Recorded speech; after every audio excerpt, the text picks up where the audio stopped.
आपको याद होगा कि डब्ल्यूएचओ ने आर्टिफिशियल स्वीटनर्स से कैंसर का कनेक्शन जोड़ा था और यह कहा था कि आर्टिफिशियल स्वीटनर्स खासतौर से एस्पार्टेम के इस्तेमाल से एक पॉसिबल कार्सिनोजेनिक इसे कहा था और कहा था कि इससे कैंसर हो सकता है। जी बिजनेस ने डब्ल्यूएचओ ने जब ये गाइडलाइन जारी की, दोनों गाइडलाइंस अलग अलग आई हैं, एस्पार्टेम पर अलग आई और जो आर्टिफिशियल स्वीटनर्स हैं उन पर अलग आई, दोनों पर स्पेशल कवरेज की। हमने ये मुद्दा उठाया कि अगर आर्टिफिशियल स्वीटनर्स और एस्पार्टेम जैसे स्वीटनर्स जो हैं अगर सेहत के लिए इतने खतरनाक हैं तो उन पर भारत में एक आखिर रिसर्च क्यों नहीं हो सकती। इसके बाद फसाई ने इस पर अपनी इंडिपेंडेंट स्टडी की और अब फसाई ने इसके नतीजे बता दिए हैं। फसाई मोटा मोटा आप समझिए पहले इस बात से सहमत नहीं है कि आर्टिफिशियल स्वीटनर से कैंसर होता है। फसाई ने किन किन मुद्दों के आधार पर यह कहा है इसको हम विस्तार से आपको बताएंगे, लेकिन सबसे पहले शुरू करते हैं ये कहानी। ये आर्टिफिशियल स्वीटनर्स और कैंसर की कहानी आखिर शुरू कहां से हुई ये जरा आपको बताते हैं, थोड़ा बैकग्राउंड में ले चलते हैं, फिर आपको विस्तार से आज बताएंगे, सारा कंफ्यूजन दूर कर देंगे आपका कि आपके लिए आर्टिफिशियल स्वीटनर्स ठीक हैं या नहीं।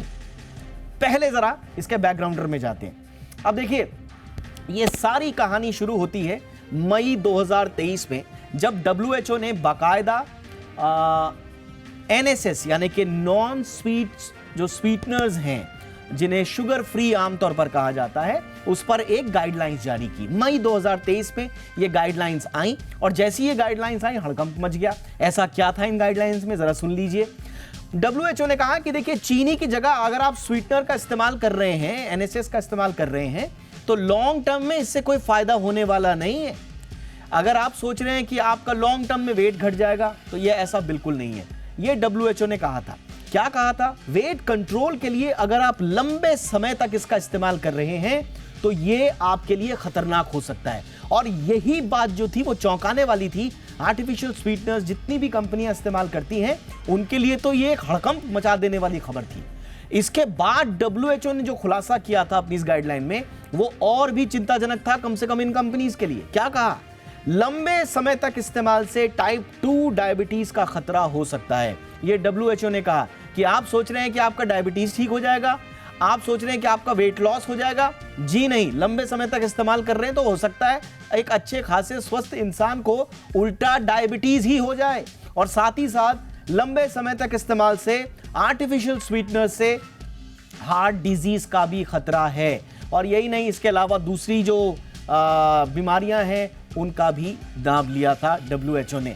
डब्ल्यूएचओ ने साफ तौर पर कहा कि ये जो आर्टिफिशियल स्वीटनर्स या नो शुगर के नाम पर या जीरो कैलोरी शुगर के नाम पर जो आप खा रहे हैं ये कोई इसेंशियल डाइटरी फैक्टर्स नहीं है, ये कोई जरूरी पोषक तत्व पोषक आहार नहीं है जो आप सोच रहे हैं कि इसको खा के एकदम जादू हो जाएगा।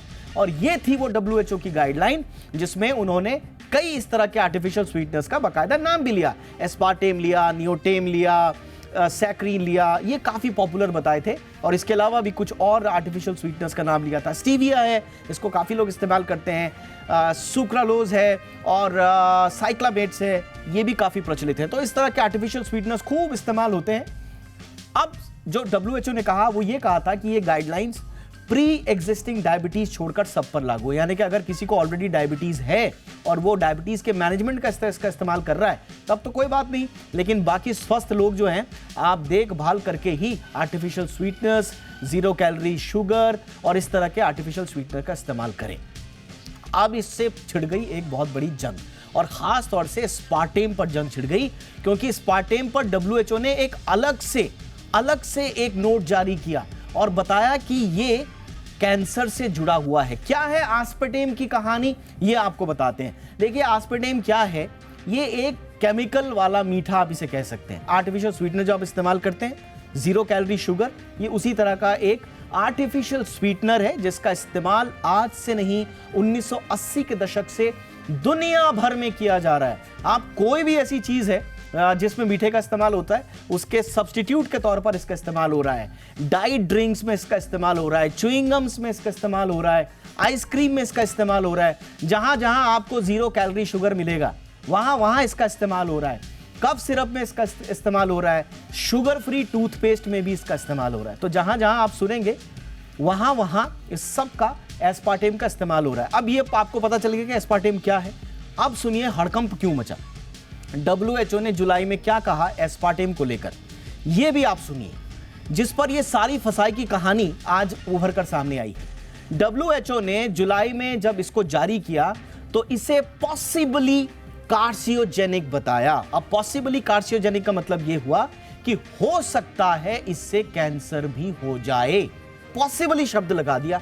अब पॉसिबली शब्द लगा दिया तो तमाम जो लोग हैं वो चकरा गए कि भैया आप हाँ बोल रहे हो या ना बोल रहे हो, और इसीलिए इसी के लिए इस पर एक विस्तृत स्टडी की आवश्यकता बहुत आन पड़ी थी। अब देखिए इसमें कौन कौन लोग थे। इसमें WHO था, IARC था, FAO था, JECFA था। इनका नाम भी मैं आपको बताता हूं। आप international Agency for research on cancer, ये IARC हो गया।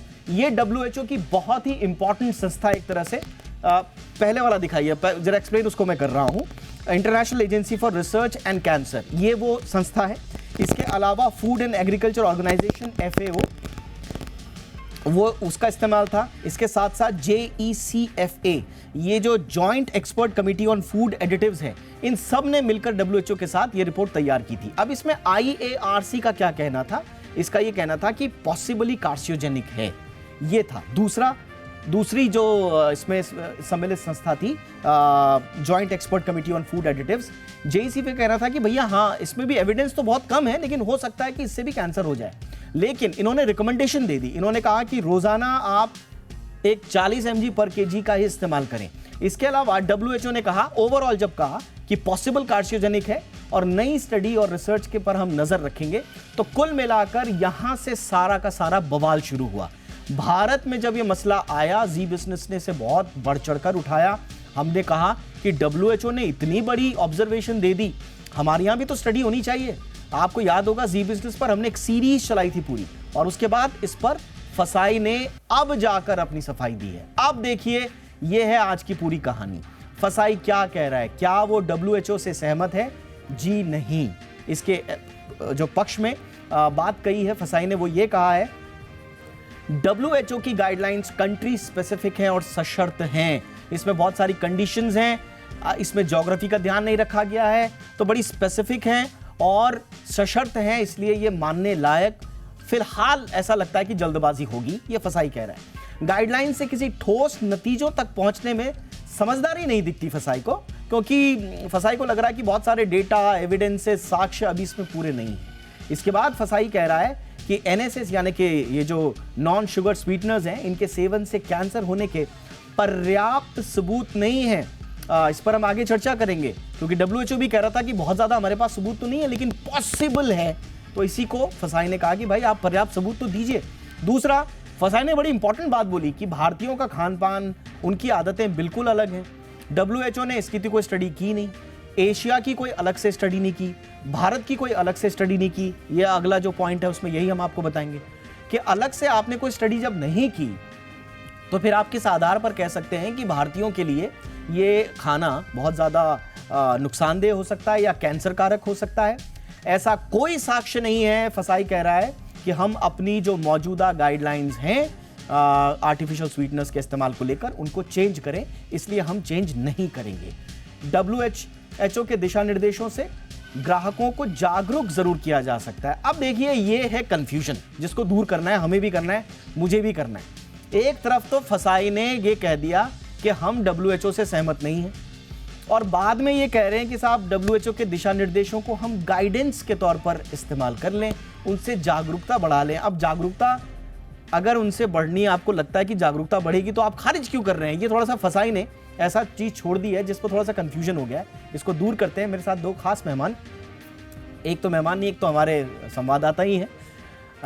हमारे संवाददाता अमरीश पांडे शुरू से इस पूरे मुद्दे को ट्रैक कर रहे हैं, और देश के जाने माने स्वास्थ्य विशेषज्ञ और उच्च कोटि के रिसर्चर डॉक्टर मनोज कुमार इस वक्त हमारे साथ जुड़ चुके हैं। Doctor Manoj, good evening sir, बहुत बहुत स्वागत है आपका। और अमरीश, आपका भी स्वागत है। अमरीश, आपने जो ये रिपोर्ट भेजी थी फसाई की, इसका PDF है मेरे पास 3 पन्नों का।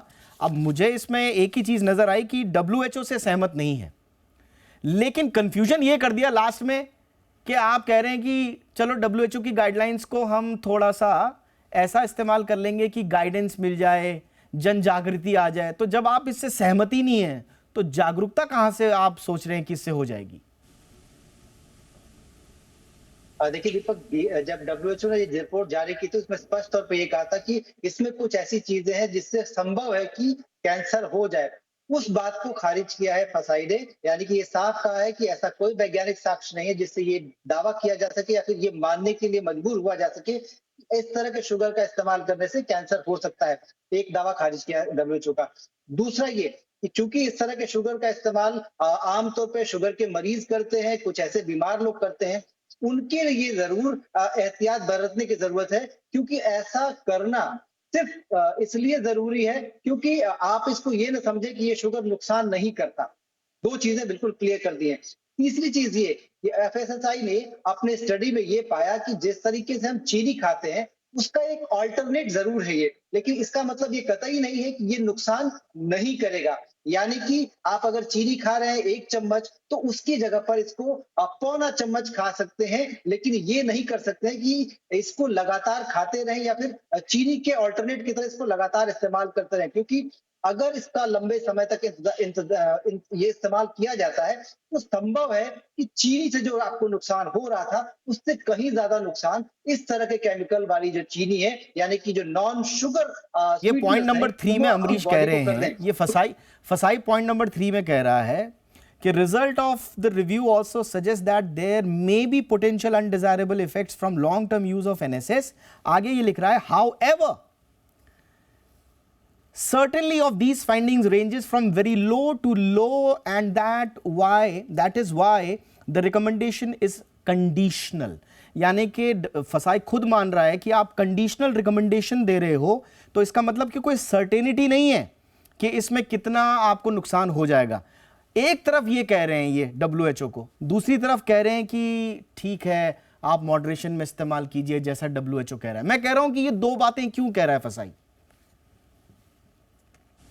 दीपक, इसमें दो बातें नहीं है, सिर्फ एक बात है, क्योंकि ये रिपोर्ट भारत के विशेष संदर्भ में या फिर एशिया के विशेष संदर्भ में नहीं है, इसलिए इसको खारिज किया जा रहा है। क्योंकि एशिया प्रायद्वीप या फिर भारत की जो लोगों की खान पान की आदत है, जिस तरह की दिनचर्या है, जिस तरह का भोजन है, जिस तरह के उनके भोजन में एलिमेंट शामिल होते हैं, जिस तरह की उनकी गतिविधियां हैं, उसमें बहुत सारी चीजें ऐसी हैं जो कि उनकी बॉडी अपने आप एडजस्ट कर लेती है। इसलिए आर्टिफिशियल शुगर का जो इतना नुकसान डब्ल्यूएचओ की स्टडी को मिला है किसी अन्य देश में, उतना भारत में नहीं है। एक चीज स्पष्ट कर दी है जो फूड रेगुलेटर ठीक है अमरीश, मैं जरा फटाफट से अब लोगों के मन में अब ज्यादा कंफ्यूजन ना हो, इसलिए मैं डॉक्टर मनोज के पास चल रहा हूं। डॉक्टर मनोज, डब्ल्यूएचओ की रिकमेंडेशन भी आपके सामने, फसाई की भी उनका जो वर्जन है वो भी आपके सामने।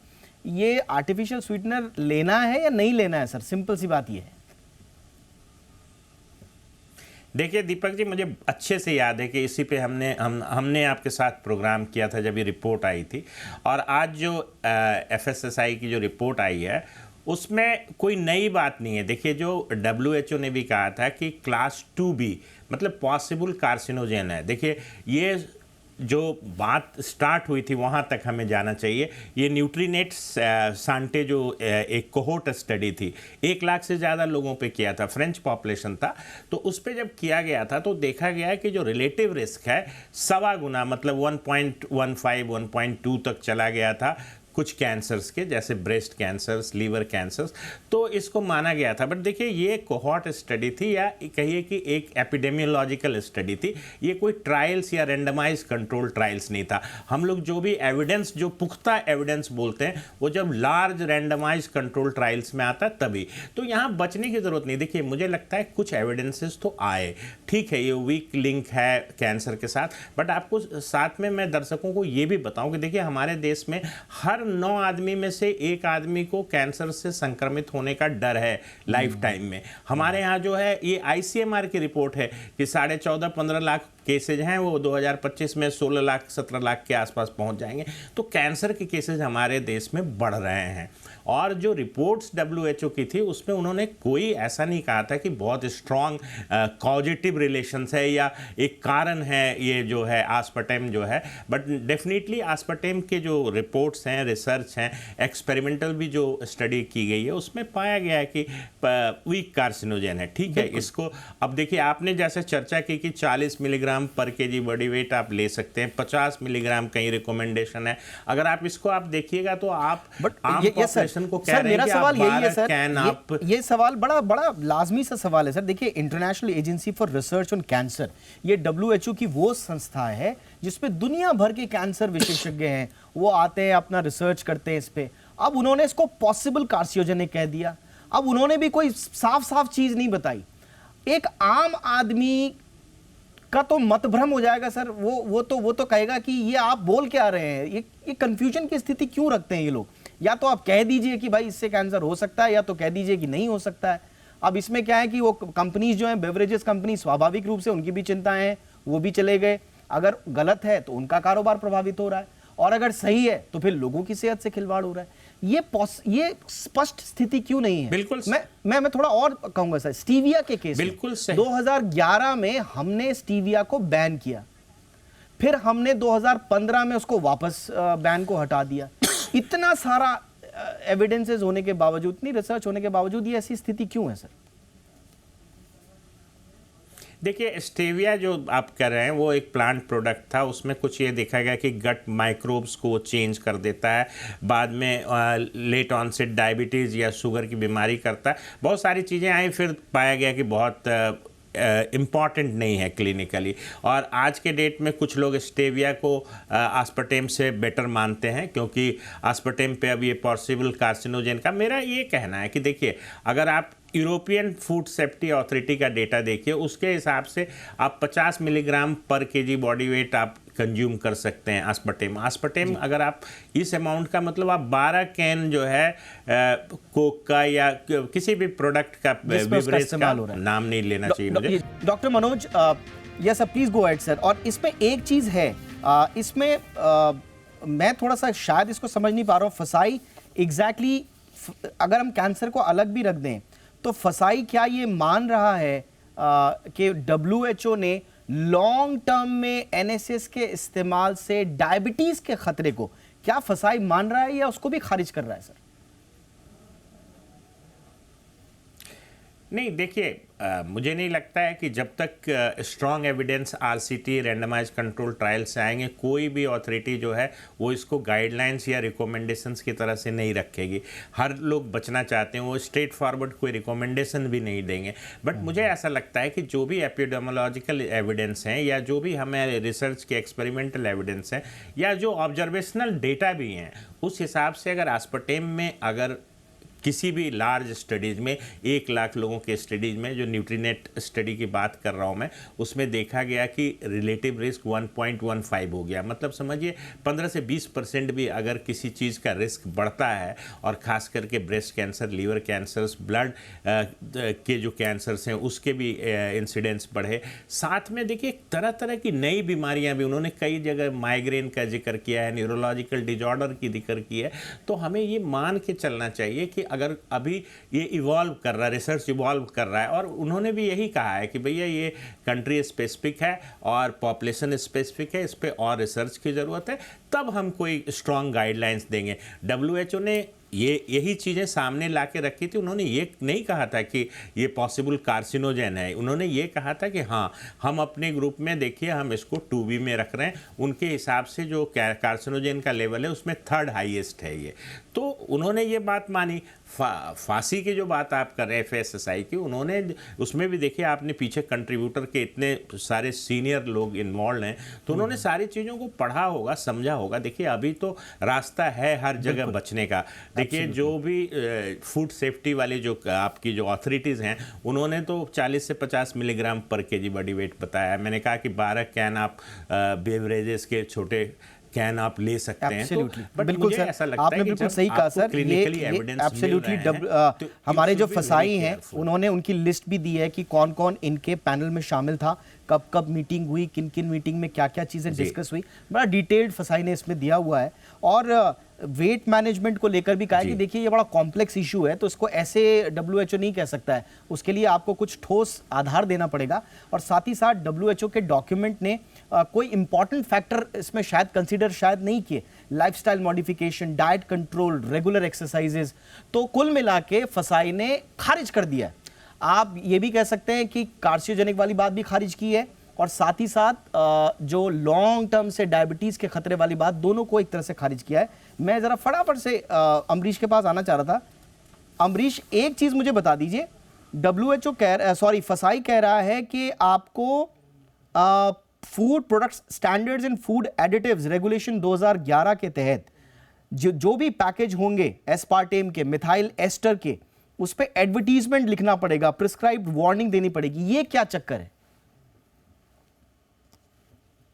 देखिए दीपक, ये जो गाइडलाइंस WHO ने जारी की, उसके बाद फसाई ने उस पर स्टडी की, और अपनी स्टडी के बाद जो चीजें थी स्पष्ट वो कह दी कि भाई जिनका वैज्ञानिक आधार नहीं है उसको सीधे तौर पे माना नहीं जा सकता है। जिन चीजों की अभी तक स्टडी हुई है, जिनका जो स्थापित है, उनको मानना चाहिए। लेकिन एक जिस तरह से हम लगातार अपनी आदतें बदल रहे हैं, जिस तरह से पोल्यूशन बढ़ रहा है, जिस तरह से खाने पीने की आदतें बदल रही हैं, ऐसे में कुछ चीजों का विशेष ध्यान रखने की जरूरत है।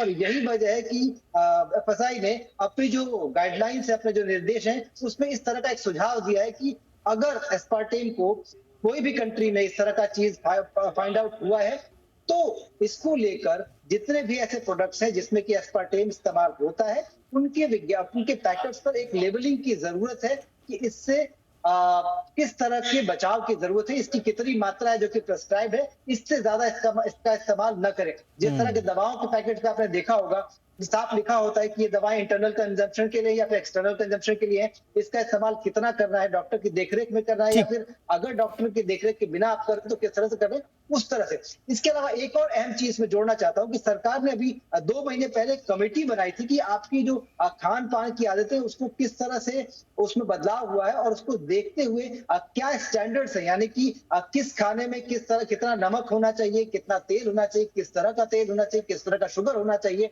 अगर वो शुगर इस तरह का नॉन शुगर स्वीटनर है तो वो कितना होना चाहिए। इसके लिए बाकायदा एक रिकमेंडेशन तैयार किया जा रहा है। जो जानकारी हमारे पास है उसके अनुसार इसके लिए एक लंबे दौर की बातचीत भी हो चुकी है। अब वो जो कमेटी है इस रिकमेंडेशन के दौर पे है, तो जाहिर सी बात है कि जो फूड रेगुलेटर है उस कंफ्यूजन में नहीं आना चाहता है, लिहाजा उसने अपनी जो सूचनाएं हैं वो उस कमेटी को प्रेषित कर दी है। अब वो कमेटी उसकी जानकारी ठीक है, यानी कि वो भी इन प्रोसेस है।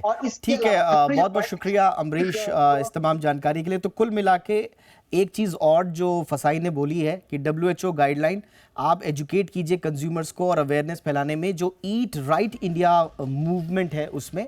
तो कुल मिला के नटशेल में यही है कि फसाई ने खारिज कर दिया है WHO की स्टडीज़ को, जो लॉन्ग टर्म में इस्तेमाल से जुड़ी हुई और साथ ही साथ जो स्पेशली आस्पेटेम्स के जो कार्सियोजेनिक इफेक्ट से जुड़ी हुई थी। बहुत बहुत धन्यवाद डॉक्टर मनोज, आपने वक्त निकाला सर हमारे लिए। अमरीश पांडे, आपका भी बहुत बहुत शुक्रिया इस अपडेट के लिए। Thank you so much. तो ये थी आज की हमारी पहली कवर स्टोरी।